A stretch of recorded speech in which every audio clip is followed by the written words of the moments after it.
Professor Smith, who was Kathy? Kathy is my mother.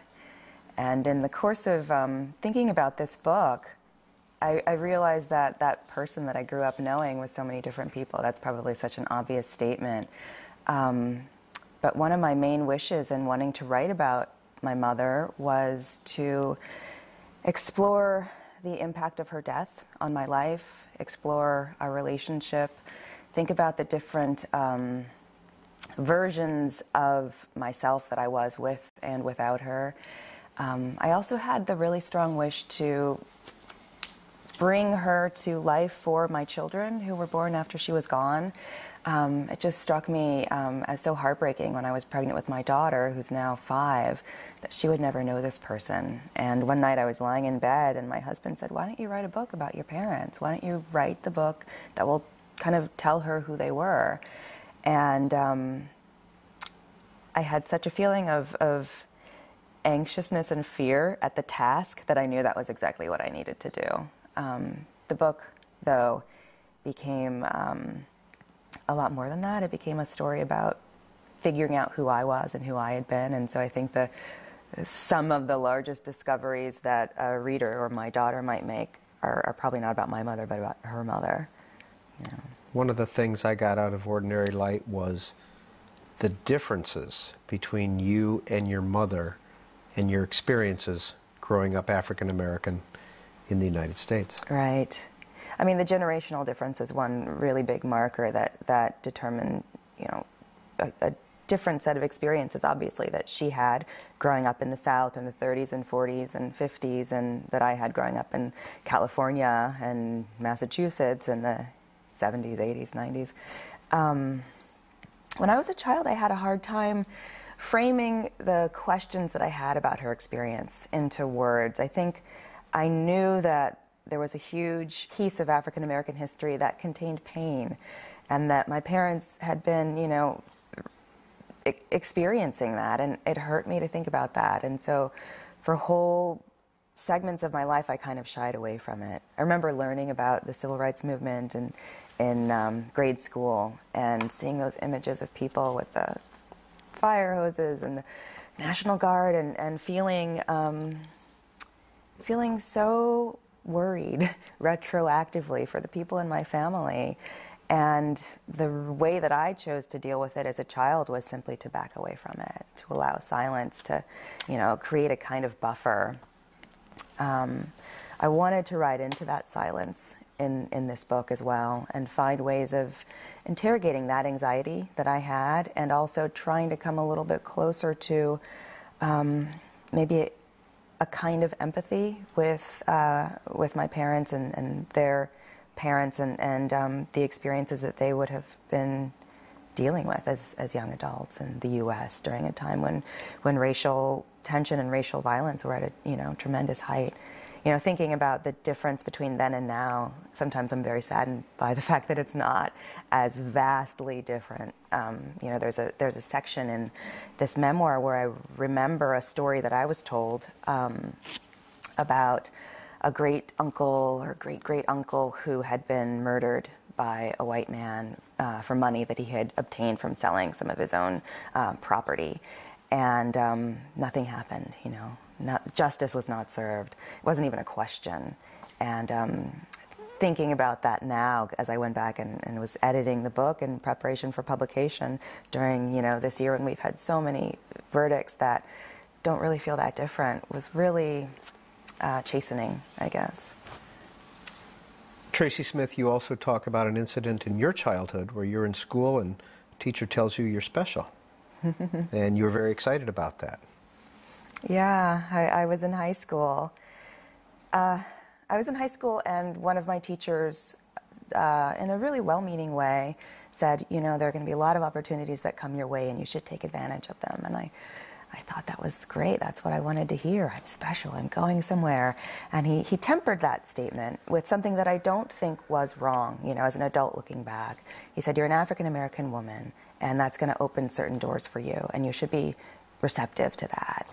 And when I heard it framed like that, something kind of crumbled inside of me. Maybe it was in part, you know, the flip side of that same piece of myself that wasn't comfortable thinking about racial difference and the way that it implicates us in terms of experience and possibilities. I also, you know, lived with that voice in my head for years, and, you know, getting into college and wondering to what extent was it a factor of my demographic identity, and to what extent was it about my own abilities. I think a lot of people wrestle with this. I think it's, you know, it's a complicated issue, and I think there are a lot of disparities in terms of the ways that blacks and whites or people from different ethnic and socioeconomic backgrounds live, and the opportunities that they come into contact with. So I think it's a valid thing to try and seek diversity in institutions like Princeton or like Harvard, where I went. But the feeling of shame that might sometimes trigger is something that I feel like we need to talk about. And I think it's the result of a lopsided or short-sighted conversation about race and about affirmative action, which was, you know, a topic that was kind of loud when I was coming of age, and I don't think we figured it out. As somebody who grew up in California, why did you choose Harvard for undergrad? Yeah, I wanted to be in a place that, to my mind, had visible history. You know, growing up in California where everything seemed brand new, I was really enchanted by the mystique of the East Coast, old things and brick buildings. But I also, in some ways, it was probably a very unimaginative choice because Harvard just, to me, seemed like a great place to be studying, and I don't think my perspective on it was that nuanced at the time. I just knew this is one of the best schools in the nation, and what would it mean if I could go there? Who would I become? What would I learn, and what would I be coming into contact with? Ultimately, I think it was the right choice. I had a really wonderful 4 years there, and I found poetry there, which I don't know that I would have in the same way at the same time had I been somewhere else. What did poetry mean to you? I think when I was an undergrad, I was initially enchanted by the way that a poem, in looking at something that was very small, local, and perhaps even seemingly inconsequential, could open up a powerful kind of revelation for the reader. And the more I thought about it and the more I attempted to write poems, I realized that's a revelation that's happening also for the poet. You know, poems are not these premeditated things. They're about making choices in language, listening to what those choices yield, and then taking the next step. It's almost like this mysterious pursuit. And it just seemed like a really helpful tool with which to examine the everyday as I knew it. At that time in my life, although I wasn't consciously making the connection between poetry and some of the larger experiences that I was wrestling with, such as my mother's illness, being able to stop time in a poem and ask all the right questions, the kinds of questions that elude you in real time, that seemed like a power that I really needed. I wasn't writing many poems that were directly about my mother's illness at the time, but I think that thinking about memory, and again, thinking about how looking at the right thing in the right way could tell you something you didn't think you knew, all of that was really comforting, grounding for me. When I think back to that time, I also realized that the kind of devotion that I felt for what language could do in a poem was probably a really wonderful alternative to the language of faith that I'd grown up with. And I think I was sort of struggling to find a kind of comfort within belief, and especially in thinking about the kinds of, you know, like freedoms that you're eager for at age 18, 19, 20, the individuation that's still happening very actively at that time. It made me hungry for a kind of distance from the person I had been as a child, when I was my mother's child, when I was living at home. And somehow poetry allowed me to take different kinds of steps into sense of who I was and also what was important to me as a person. Do you ever surprise yourself while writing a poem? that this came out? Oh yeah. I mean, ideally that's the goal for any poem. And if it doesn't happen, I feel like maybe the poem isn't done yet, or maybe the poem isn't ready to be written.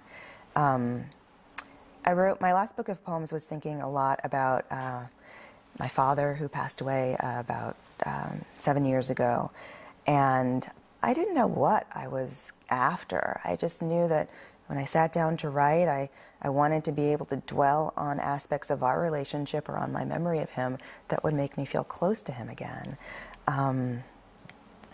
And one thing that I discovered, and this is probably thematically connected to some of the things I discovered in writing this memoir, was that I was looking for a version of God. This is a figure that has been in my life since probably, conception, God as a touchstone in my family, somebody who, or something that, no matter what I do isn't going to go away. And I wasn't seeking to kind of pry myself from a sense of belief, but rather to find a way of feeling confident that the figure to whom I had entrusted my father was sufficiently large and sufficiently mysterious. And I think that the figure in the Old Testament, the God of the Sistine Chapel, didn't seem to fit the bill for me at that point in my life. I was really fascinated by what I could comprehend of physics and thinking about space as a literal place, thinking about some of the images from the Hubble Space Telescope and how they've given a visual vocabulary for our sense of this vast beyond that we're somehow a part of. And I wanted to try and marry my private sense of belief and my private sense of grief to something as large and permanent and unknowable as that backdrop. And so that was a big surprise. I didn't think that's why I was writing poems at that time. And I'm curious about what the next set of poems will yield in terms of surprises or discoveries. Where did the title Ordinary Light come from? I was looking for a long time for a title for this book. And a colleague of mine, Edmund White, said that sometimes a good title can just come from a quiet phrase within a book. And so I was going back and rereading the book, and I decided to stop listening for these huge, loud markers, which is what I had been trying to do initially, and to think about gestures that might say a lot about some of the subtler feelings that are at play in this book, or the meditations that it kind of stems from. And there was a moment in, late in the book where I remembered being out in an orchard at night with two friends from high school who had also lost their mothers. And we were out there looking up at the night sky and listening to all the night noises and trying to figure out what we believed and who we were now that we were these motherless girls. And there was this wish that flickered in my mind to be able to run back into the safety of the house where somebody's mother would be saying, "Come on, girls, it's time for you to be getting to bed." And just the ordinary light of a house that's intact, where everyone's there and everyone's still present. That image seemed to say so much about what this book was trying to recollect. If I look at it from the outside, I think it might also have to do with the small space that we occupy for a short period of our lives with the family or with the central others that make us who we are, and how temporary that is, and how there's so much beyond, so much, either glaring brightness that sears the mind in a different way and yields these other kinds of clarities, or the dark space of what waits for us, or what we might not know how to name. So thinking about it in terms of, these gradients of light seemed helpful to me. There's a period toward the end of your mother's life where she sat up in bed, essentially, sick from cancer, and said, "I know Tracy's going to be a writer." Yeah. Why did you include that in your book? It was a moment that really frightened me when it happened, and also made me very hopeful. It was a strange event because my mother was, heavily medicated at that time, and sometimes she would say things and then immediately say, "Oh, I'm just confused. This is the medication. Just ignore that." And on this night, she said, she was kind of muttering, and I said, "What's going on? Who are you talking to?" And she said, "Oh, there are two angels here with me, and one of them just told me that you're going to become a writer." And I felt not worry that this might not be rational thought. I felt myself in the presence of something that was very tremendous and terrifying for that reason, you know, thinking that if it is true that at the end of our lives the veil between this world that we know and the world that we are about to enter or even maybe return to becomes porous, what is there? What is there watching? And to also hear my mother reflect on this conversation that she was having, that I guess suggested to me a few things. One, that she might really be going, you know. I knew she was dying, but I also was living with the kind of denial that maybe this isn't real. Maybe everything will change and everything will be fine. So it kind of made me have to accept that she was accepting that her life was ending. And then what would that mean? What would that force me to have to accept as well if I were going to be like faithful to her sense of her life? It also, I guess, frightened me because it also meant that maybe someone was telling her, you can stop worrying about your child. This is what will happen. She will be okay. And then, of course, it also, in affirming a wish that I had for myself, seemed really wonderful. All of those feelings terrified me in conjunction with one another. And it was something that I needed to return to and dwell on in language. I think so much of what I, as a writer, am doing is trying to find ways that language can help me understand what happens, you know, maybe what has happened, or maybe what is happening in terms of my understanding of what that means and what I should be moving toward as a person, as an individual. Language helps me calibrate my sense of experience, and it helps me clarify my sense of what has happened. And so coming back to memories like that, I think it was really a matter of trying to come to grips with these things that happened and that I maybe couldn't face head on in real time. What's your goal as a professor of creative writing here at Princeton? I want to give my students access to the kinds of tools that will help them interrogate the world as they know it.